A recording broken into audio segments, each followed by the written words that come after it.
guys. It is Wednesday of week 15. I've been struggling, not so much with Michael being gone. Yes, with Michael being gone, but that's not where I've been really struggling. I've actually been struggling with anxiety really bad.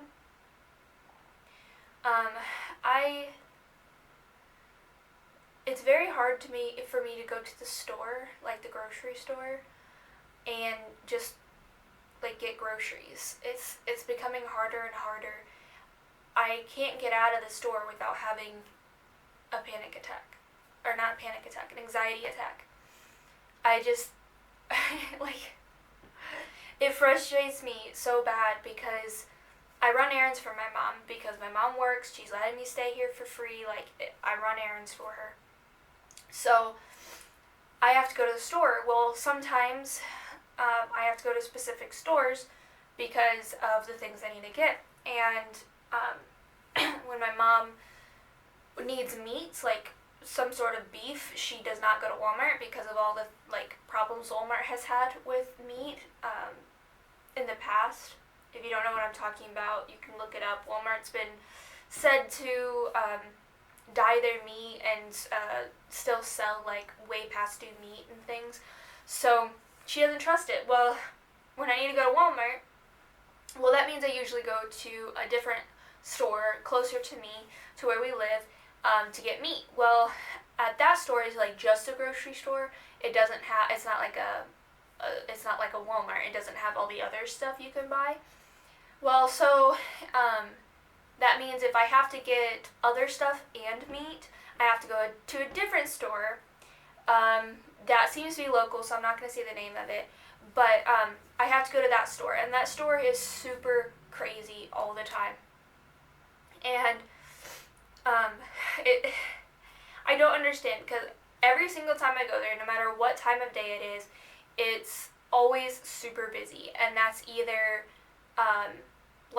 early in the morning, midday, sometimes in the evening. It's always busy, and they're always stocking, which I don't get. And every single time I go, they're always out of everything, and they're always stocking, and it's always busy. So it's so frustrating to go there, but I need to go there. And when I'm alone, which is usually what happens when I go in the mornings, which is when I normally go to the store, if my mom is at work and needs something for lunch, I have to go there.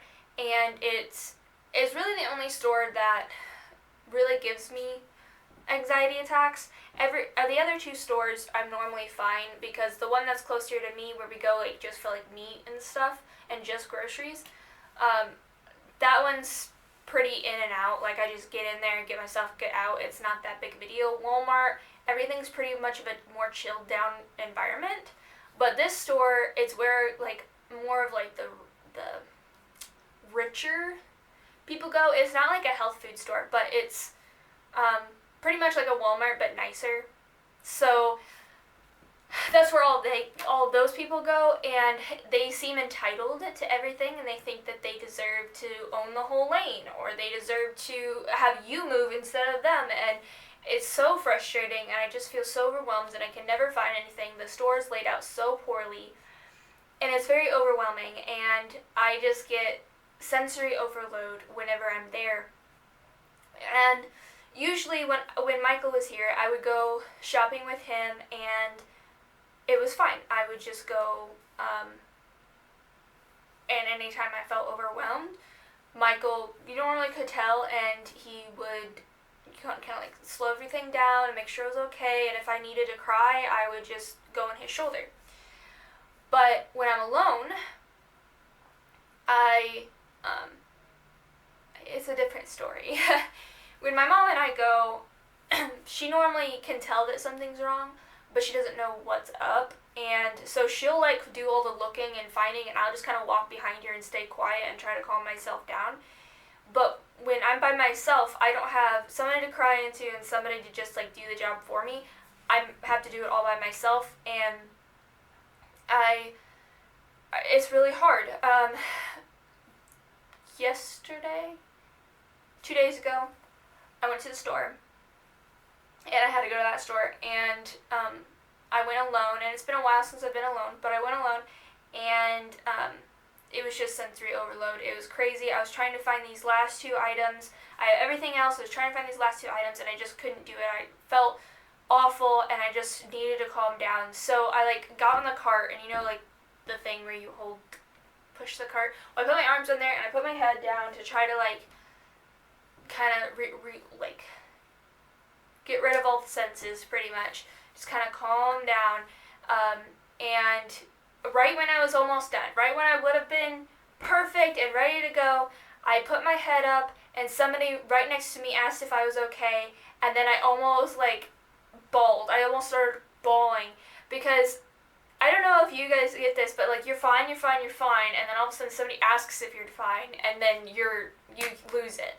And that was what it was like, and I had an anxiety attack right there, and I was just kind of no, I'm okay, I'm just sensory overload, and I kind of walked away when I started crying. So it's so frustrating, and it would be fine if it was just me, and I would get over it, but knowing that I'm gonna be I'm the wife. I'm supposed to be the one to go run errands and go to grocery stores and do all of those things that traditionally a wife is supposed to do. And with Michael being in the Air Force, I am going to have to be the one doing it. I'm not going to be working.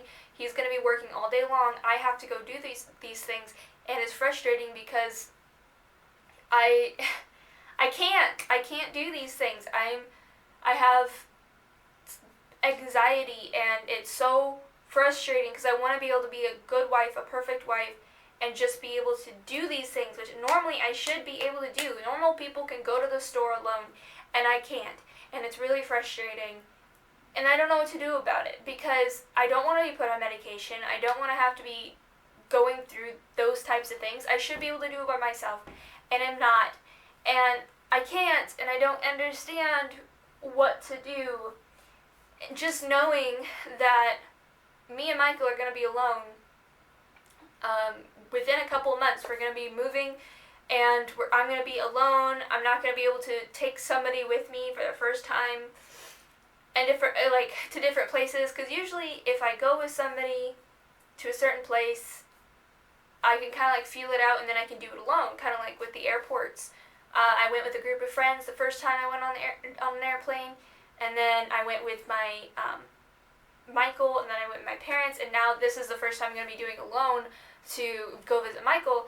So I got the feel for it. I know how to handle things. If it's stressful, I know how to deal with it. But for some reason, this store, I continually cannot do it. But I'm going to have to learn how to do these things all on my own, and I'm not going to be able to just have people come with me. Yeah, Michael might be able to if we're lucky, but it's not going to be something that's easy. I should be able to do it by myself. And another thing that's giving me anxiety is the fact that I'm going to have to use Uber for the first time, and I'm terrified of using Uber. I've never once before used any sort of, what do you call it? Taxi type of thing, where people drive you, where you get somebody to drive you somewhere. I don't know what they're called. And I want to say rideshare service. I don't know if that's what it is, but I've never had to use one of those before. I've always been in this city where my family is. I've always had a ride. I can drive.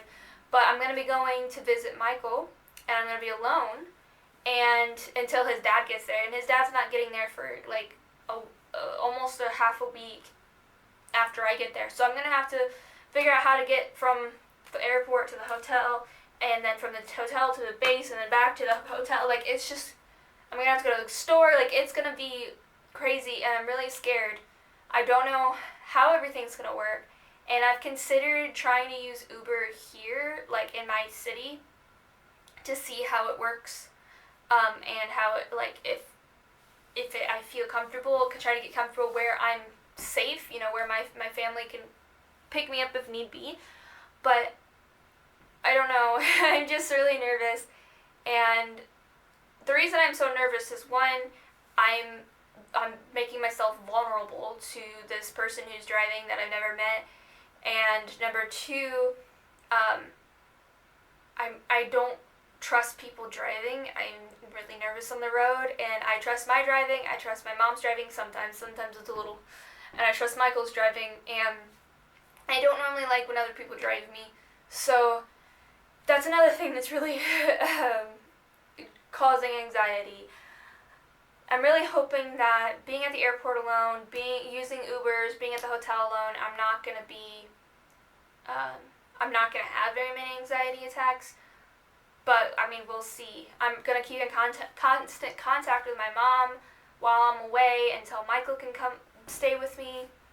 And it's just a scary thing, and all of this adulting is so scary. But what's even more frustrating is that I never used to be like this. I used to be the confident one to go out and try new things and do all these things by myself. And it wasn't until I was 17 or 18 when I started developing anxiety. And it's frustrating knowing that at a time where I was young and new to life, I was full of confidence and could do everything with no problem. And now that I've lived a little bit and I should be more comfortable with things, I have all of this anxiety and I can't continue with my normal daily life because of my anxiety. And I'm starting to contemplate actually getting therapy, and I really don't want to get therapy. Mainly because, so I have a lifetime gun license for my state. And if I ever get diagnosed with anxiety, which we all know I have, well, everybody that I know knows it, if I do get diagnosed with anxiety, they will take away my gun license, and I will never be able to get a gun license ever in my entire life, because apparently somebody with anxiety they think is going to shoot up a place, and I've never heard of that. I've never heard somebody who has anxiety do that. So that's a reason I'm really scared to get it done. I don't carry a gun. I have a gun that was passed on to me from my dad, but I've never carried a gun. Like, I don't carry a gun in my daily life. It's just not that. The point is I should have the right to choose to, and I am pro-gun. So I just don't like the fact that if I go to a therapist and they diagnose me, I'll never be able to have a gun license ever again, no matter if the problem is resolved. I don't know if that could even happen, but that frustrates me. So I'm still contemplating it because I don't carry a gun. I don't really have guns. I have one gun, but it's not even currently with me in this house. It's with my sister. I'm letting my sister hold on to it. Almost everybody else in my family carries. My mom doesn't. So that's kind of another reason I don't want to go to therapy. It will take away that right, and I want my right. I want to keep my right. So I don't know. It might just be worth it though. I hate having to live like this, and I want to be a good wife, and I want to be somebody that my husband can trust with these type of situations. And if he's constantly worried about how I'm feeling and how I'm doing, it's not going to be easy on either of us. So that is